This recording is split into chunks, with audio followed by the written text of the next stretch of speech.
James Williams here, and you are a part of the Surrender Conversation. And this series of conversations that I'm having with some people who I feel like are very important to me, and also important to this book. And so, for those who may or may not know, I have a book coming out, and it's called Season of Surrender, and it basically chronicles the last 3 years of me going through sickness, getting fired, getting married, living life, being a father. But I basically break it down into four sections: purpose, masculinity, life, and love. And so today we're going to focus a little bit on purpose. And I got a guest for you with this particular conversation. I'm super excited to introduce my man, Glenn Johnson. Glenn, we'll let you talk to the people and tell them a little bit about yourself, and then we'll get started with the conversation.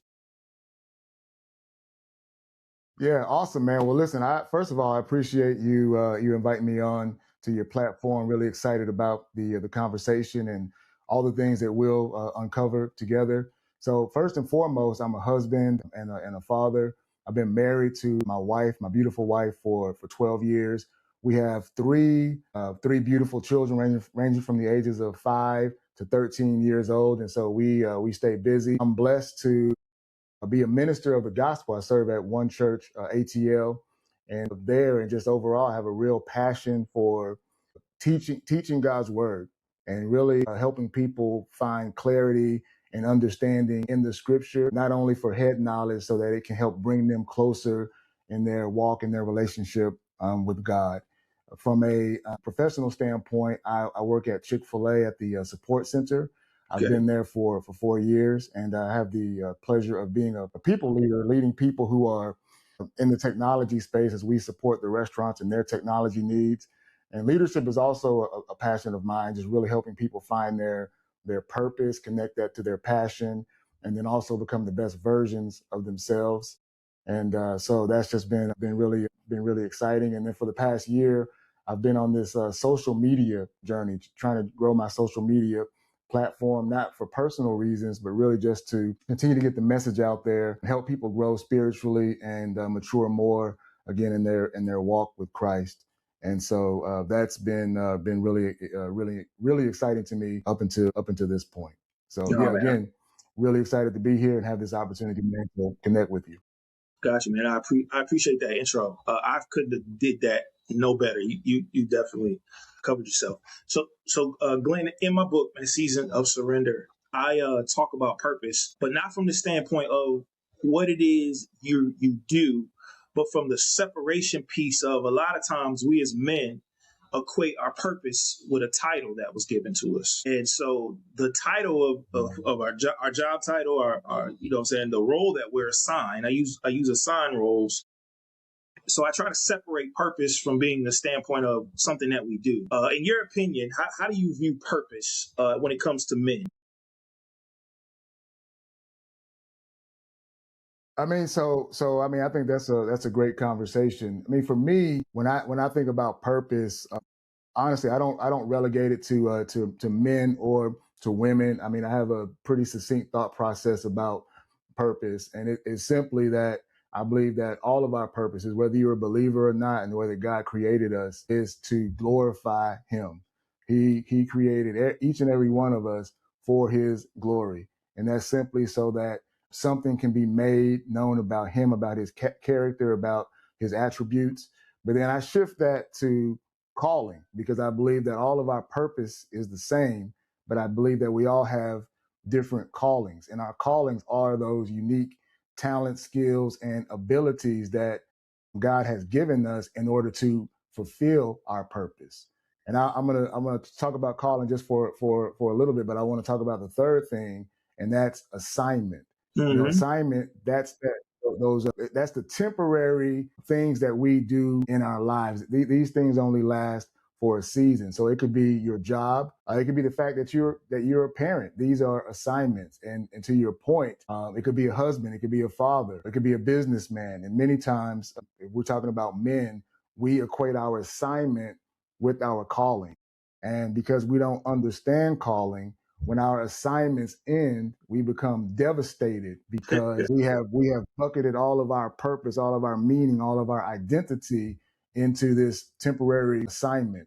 And so with calling, though, calling is one of those things you could do anywhere, right? You don't have to say, well, I have to have a certain job, because your calling could be teaching, where you love making difficult things simple. You enjoy helping people understand truth. It could be leadership, where you have a natural ability to cast vision and to organize people. It could be encouragement. It could be shepherding, evangelism. I mean, and the list goes on. But these are gifts that God has put down on the inside of us that allow us to point everything back to Him. So that's, I don't know if that answers your question or not, but that's my thought process. No, it gets it in the vein of kind of where I was leading, and I guess the point that I was making is I got fired. I got fired in October of 2025 from Voorhees University, and there was about a 2-week period where the previous 15 years I was preparing for a season, right? I was coach. And then now you got this 2-week period before I found another coaching job where I didn't know what was going to happen, because I was no longer coach. Meaning, and it goes back to what you just said, I assumed that coach meant that I would be a part of a university, high school, or team. I would have some people to lead, right? And so I was lost. There was a gap there where I was lost, and I felt like because I wasn't leading a team that I didn't have purpose. Like I just, from that lost feeling. So when you just said what you said about calling, and had I had the perspective that I have now from writing this and going through the process of healing myself from that, I would have seen that I could mentor young men or be a part of young men's lives anywhere, anytime, right? I didn't need basketball to be called a coach. And so that was a realization that I got, after I ended up I ended up getting on staff at another school, but it was just during that process where I was lost for that 2-week period. It was a 2-week period where it was like, who am I? I'm not coaching anymore, but I lost who James Williams was all those years of being a coach.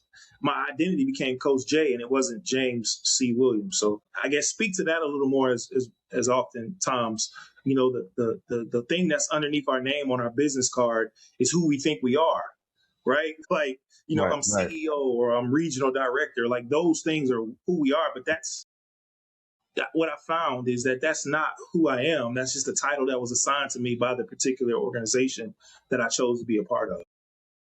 Yeah, I think that's great. And I think that's great that you were able to come to a place where you realized that and you were able to see that. Because a lot of people don't. Even after this conversation, there are going to be many people who still can't connect the dots. And it's so valuable to understand, because when we place our identity, the essence of who we are in frivolous, fragile things, then we set ourselves up for failure every time, because inevitably those things are going to break down. Jobs are going to end. Relationships are going to end. And if we don't have the wherewithal to understand that does not equal who we are, then it's going to be a long road for us. And of course, for all of us, we were created in the image of God. We are God's image bearers, and that's really where it all starts. And so for a long time, that's where I was. Like, I believe that our society, I believe culture, from the time that you're young, starts ingraining these things and these ideas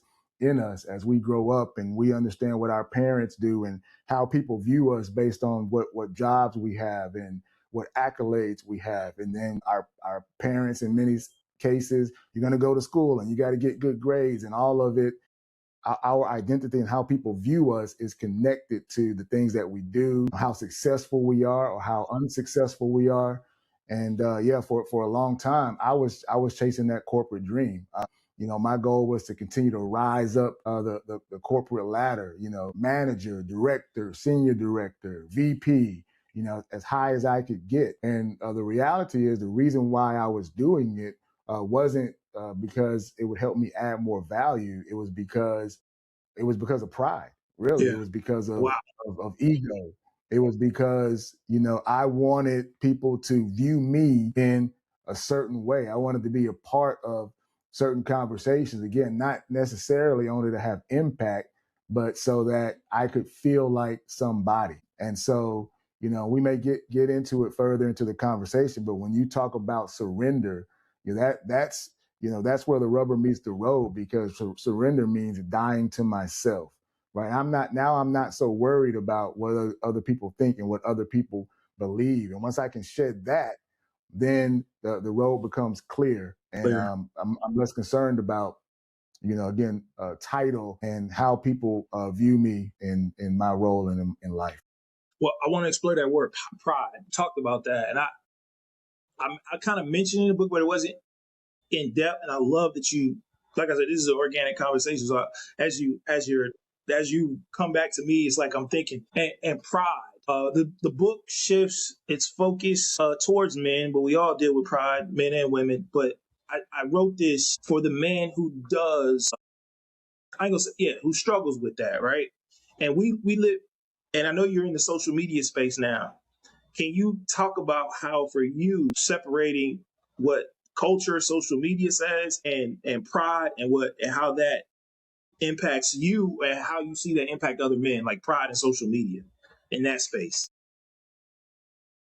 Well, yeah, I mean that's a great question, man. Because I think I think you wrote a book, but I see you're on social media as well, and it's when you think about yourself as a content creator, Yeah. there's this term, small content creator, which I would say that's the realm that I'm in as I'm trying to grow my platform, and so it becomes easy, right, to begin to compare yourself to other people, like wondering, man, my content is just as good or if not better than some of these other people, yet they have more views, they have more followers, they have more success. And so it really all boils down though to the reason why you're doing it. And so, I'm always going to come from the standpoint of a believer, right? So it's always that battle, right, between the spirit and the flesh. And so it's real easy for all of us, believer or not, to, fall over into the realm of the flesh and begin to feel, jealousy and pride and envy. And if we're not constantly renewing our mind and, focusing on the things of God, then we will fall into that and it will eat us up from the inside out. And so I'm not gonna say I've struggled with it, but it's definitely things that have popped into my mind, right? And I have to remind myself, well, what is the reason why you're doing this, right? Is it for you, or Mm-hmm. is it to glorify God? Is it for you, or is it to help other people grow spiritually, right? As a minister, and I know you've shared messages and delivered the word, and so people will always say, as long as one person gets it, that's Yeah. all that matters, Yeah. right? And so it's kind of the I'm same guilty. thing when I'm you're guilty. putting things out in social media. As long if somebody's getting it, right? And I may not get all of the comments and all of the likes, but I do get it. Hey, man, thank you, man. That blessed me. Thank you. I needed that.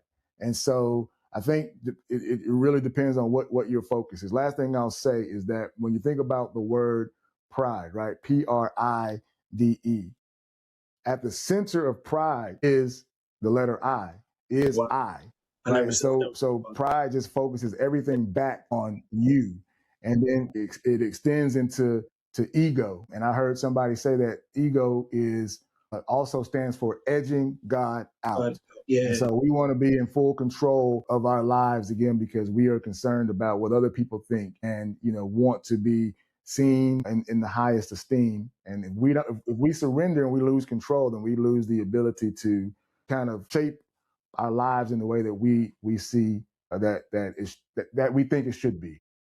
Man, that's powerful. Glenn, say that again because I want to make sure when I click this up, the pride and the ego. I think that was important enough to be repeated. Can you break that down again? Absolutely, man. Yeah, when you think about the word pride, Pride, and you look at it, at the center is the letter I, and that I means that pride is all about me. It's all about I, and when we put that weight on ourselves, then what we're doing is when we think about God, we think about the Creator. We're also relying on our ego, and ego is really edging God out. So we've gotten to this place where because I'm focused on me, that I want to be at such control of my life. And now I'm no longer concerned about what God has to say. So I push him out of my life. I don't allow myself to be surrendered to him. so that I can have full control, because I need to make sure that I'm able to achieve the things that I want to achieve, that I'm able to do the things that I want to do, that I'm able to focus on the things that I want to focus on, focusing on that I in the middle of pride. And until we die to ourselves, Yes. Yeah. Then, it's going to be this vicious cycle that we're going to find ourselves in. And the reason why I wanted you to repeat that, because you used another word that's super important in my book, and that's the word control. I talk a lot about how my process of when I was the head coach, I was the key decision maker. And there was a moment to where, of course, again, I'm going back to when I got fired, I didn't have control. I didn't have control over me getting fired. I didn't have control over what was happening next. And all along, I built my identity on being in control. And when you talk about pride and when you use the word I a lot, what happens is I think it's ironic that you said this in this order. Again, I had questions, but like I said, Glenn, I picked you for a specific reason, like your ability to weave in and out. Control. We as men, we place a huge emphasis on control, to our detriment a lot of times. And so when you talk about surrender, that is the opposite of control, because when you surrender, mean you give up, right? That's the definition of surrender. So talk about that as it relates to men and how we have this desire to like be so focused on outcomes. Yeah, it goes back to some of the things that we talked about earlier. I mean, it's ingrained in us from a early standpoint. But I think when you even think about our human makeup and our neurological system, right? I know you've heard of the amygdala. Some people call it the AMY. Fear, fight or flight. Like, I think all of it goes back to like this thing, like fear, like I need to be in control, because the outcomes that happen if I'm not at the wheel could be detrimental to maybe my existence, maybe my health, again, maybe to the things how I see my life unfolding. And so we can kind of talk about control, but I think a big part of that is fear, because when I'm in this place of uncertainty and I'm not sure what the outcome is going to be, then I've got to be the one to make the decisions a lot of times, because I trust myself more than I may trust other people. Then again, if we take it into the spiritual realm, I trust myself more than I trust God, right? Because again, of fear. And I'm in this place of where, man, I really don't want to suffer. I don't like pain. And if you're a believer, that you understand that sometimes God will take you through low seasons to build patience and perseverance in you, so that those things can have its perfect work. Well, you know what? If I can avoid that, I don't want to do that, God. So I'm going to take the wheel so that I can maneuver around the things that are going to cause me pain, that I feel that are going to cause me sorrow. They're going to, I know you told me to quit this job, but I'm not going to do that. If I do, I don't know where my money's going to come from, and I may miss a meal. If I miss a meal, I'm not going to die, but I don't want that for my life, right? And so I've got to be the one in control, because if I am, then I have the ability to call the shots. And as men, I think the stakes become even higher, because if you are a man who has a family, right, now you're no longer thinking about just thinking about yourself. Right. You're thinking about the livelihood of your family, the safety and comfort of your kids. And so the more things that are out of your control, then the more uncertainty there is, and the more that again, sometimes God sends these things to you not to kill you, but to make you stronger. But all you see is fear and death and uncertainty. So I need to be at the wheel. So that's how I see it. Do you think that it's easy? So because when you write a book, right? So the thing I tell people continuously is I'm not answering any questions. Like I'm not trying to be a guru. I'm not trying to be anyone's savior. I have more questions than I do answers. But I also know that a lot of times when people read something, they think, oh, you got it all together. So I do repeatedly talk about how this is something that's daily for me. And I think control as a man is one of those things where we're looked at a certain way, like you talked about the what we're the biology of us, right? And then Mm-hmm. also what's putting us by the conditions in which we're raised in and grow up in and learning our biases. And control is one of those things to where it's like, yo, if you can't get it done, I know I can get it done. But when it comes to our spirituality and matters that make sense, the it's so crazy that you just said that. Turning it over to somebody who is the ultimate creator. It's so foreign, but it's so hard. Like like you would think that it would be like what you just said, like it's God, He created it, so we could give it back to Him. But because of the duality of us knowing what good and evil is, like we have this side that wants to do good, but we also have this side that also wants to do bad. So we end up like hoarding things that we should not even have to hoard, which is a part of the purpose. Like your title was something that was given to you by God. It wasn't something for you to own. You know what I'm saying? And yeah, how do we as a body talk about it in the way that you just said, to where it doesn't seem like it's just something that we could just do? Because we all don't wave the white flag, right? We all try to control. We all try to hold on to something that wasn't ours. From your perspective. Yeah, I mean, I think we just have to acknowledge the truth of it. Like all of us, no matter our walk in life, we all deal with it in some shape, form, or fashion, right? So that's why I love what you're doing, like creating this space where people can be vulnerable and bring it all to the forefront, because it's not something that's gonna change and happen overnight. But the first thing is I have to acknowledge, yes, I because you'll have this conversation with some people about a lot of different things, and they'll say, "Well, no, I'm not prideful. No, I'm not a control freak."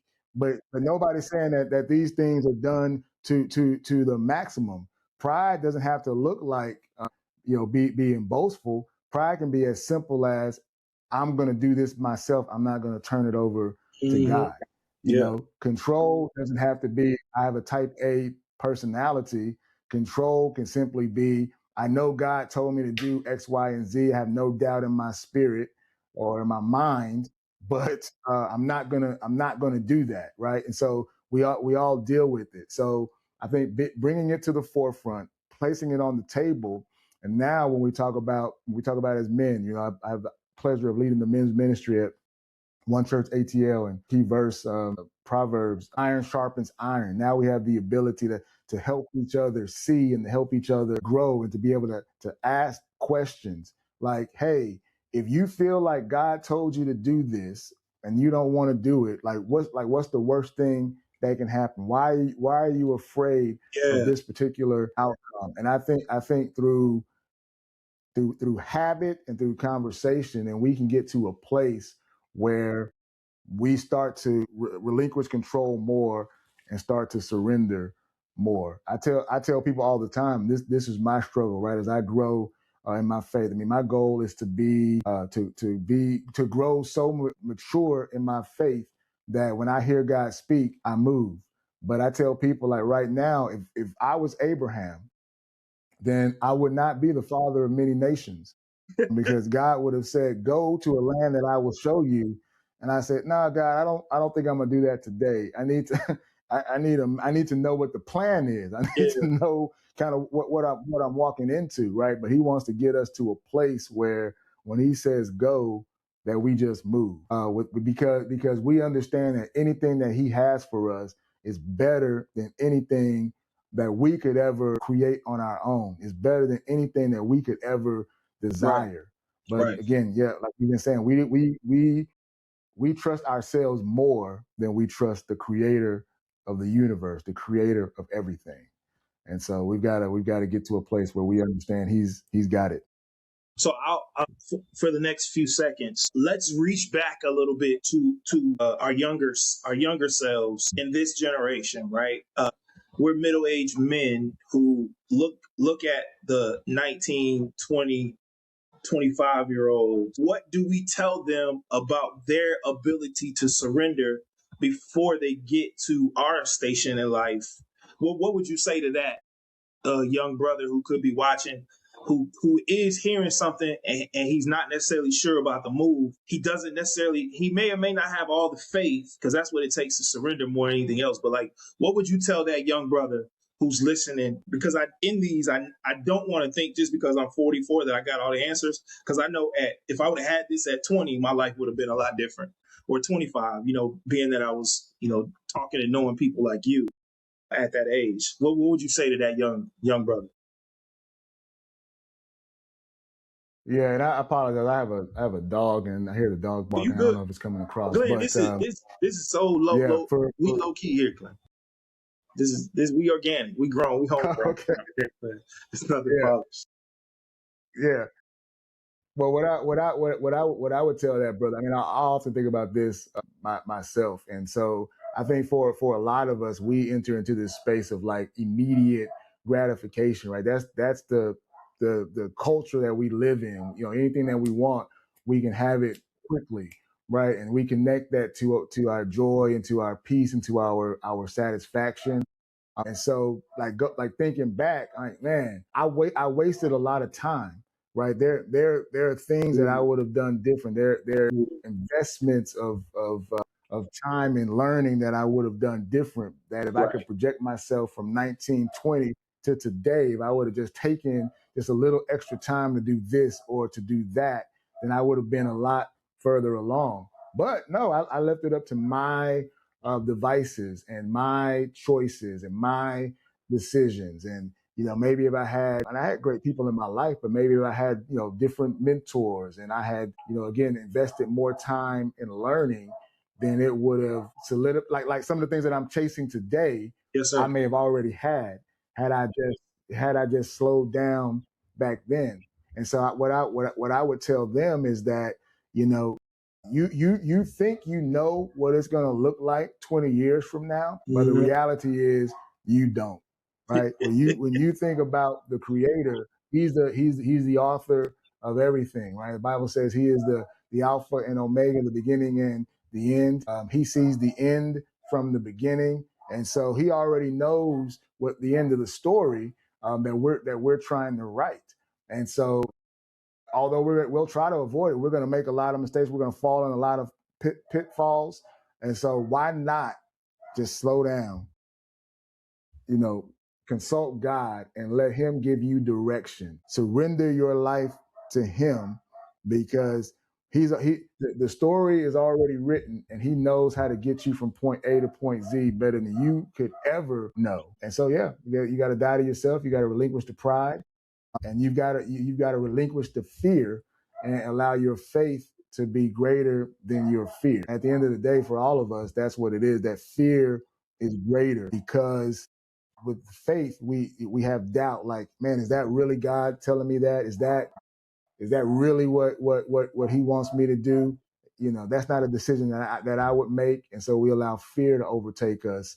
And I would say, just try as much as you can to quiet the fear, and just trust that what God has in store for you. He's what does the Bible say? He who has begun a good work in you is faithful to complete it. And so he's gonna take you all the way to the finish line. So quiet the noise and increase the faith, and to believe. Quiet the noise and believe. Hey man, if I had to put that in AI or something to say, man, summarize what I just said, that's it right there. I got you. What you just said: quiet the noise and increase the faith. Yeah, that's good. That's a T-shirt right there. So we'll wrap up. I'll ask 2 questions to close. First question: I know your heart for God, Glenn, and I know your heart for God's people. There's unbelievers that may pick up this book who don't know anything about Jesus, don't want to hear about Jesus, don't know about Jesus. And of course, we're talking about purpose in the realm of surrender. What would you say to that unbeliever? So we talked to the general man, the young man. What do you say to that unbeliever who doesn't believe that he was created with the purpose? What would you say to that person? And I'll follow up with the last question to close.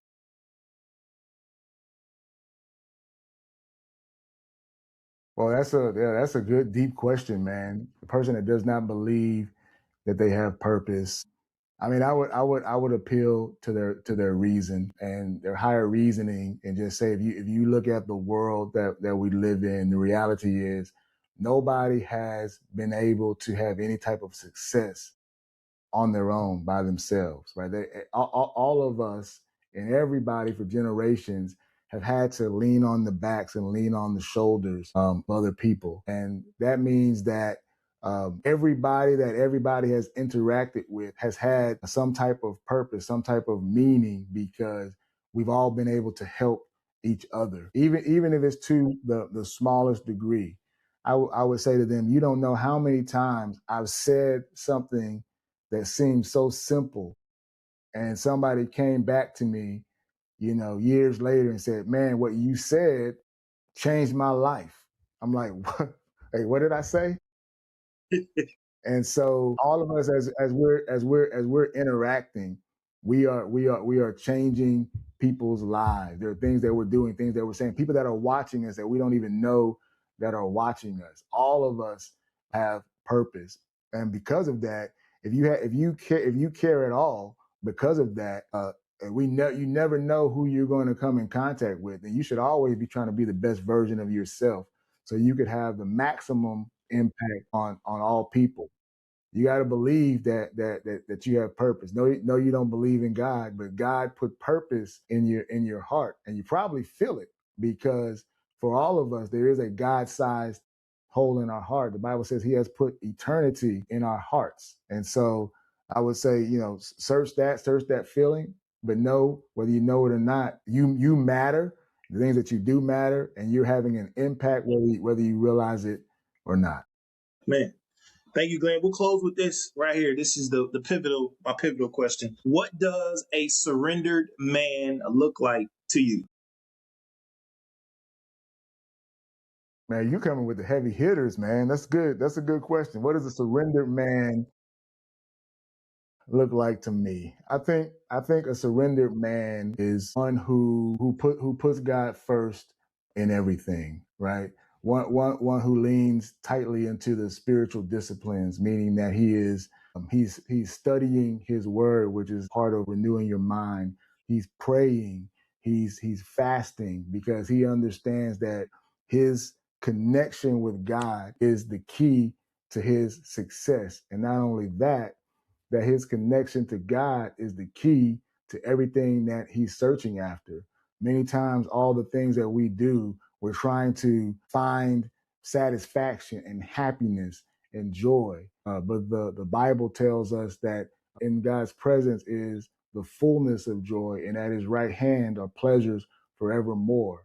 Everything that we're looking for, we find it in Him. And so I think that a surrendered man is one that realizes that, and because he has died to himself, when he's got to make a decision, he's seeking after wisdom from the Father before he seeks after wisdom from his friends. I think that a man that is surrendered has learned, as we see in Ephesians, to love his wife like Christ loves the church. I always say, well, what came first, the chicken or the egg? Many times when you read those passages, people are like, well, my wife should obey me, and we're waiting for her to obey us before we will love her in the way that we're supposed to. But I think it's the other way around. I think once we begin to love our wives, for those that are married, like Christ loves the church, that gives her the comfort, the strength, and the ability to be obedient to us as we follow Christ. I think that a man that's surrendered realizes that, and is slow to anger in his relationships when things don't go his way, because he's leaning on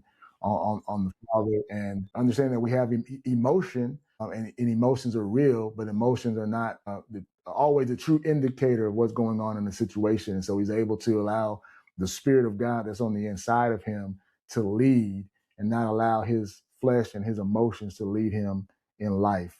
And so I think that you will find a surrendered man like Jesus was, waking up early in the morning, and praying, and a surrendered man like Jesus says, who said, Father, if it be your will, take this cup from me, but nevertheless, not my will, but your will. A surrendered man is always going to lessen himself to the will of God, no matter what that may be. Man. Well, Glenn, man, I appreciate you so much for taking the time out your day to chat, man. When the book does come out on September 27th, you'll definitely get a copy of it, and I hope that you could at least give me your feedback, man. That's the only thing I ask. That's the payment that I ask, like real feedback, man. I wrote this book to share my story, but I also wrote it because I want to reclaim the word surrender for the kingdom. I really do want people to try Jesus. I really do. That's that shit. Like you said about we do this so much that trying Jesus causes you to open, and you get so much more. But it's not until you try that happens. Like, it's not until you really go through the process of surrender that you truly get the benefits of what the kingdom does hold for us. So, man, I appreciate you. Man, you got some good stuff. I'm definitely some clippable things. I'll make sure you get all the little clips and the big video. Man, we thank you so much. You guys have just witnessed a surrender. I'm about to say season of surrender. A surrender conversation with Coach Jay. No, stop.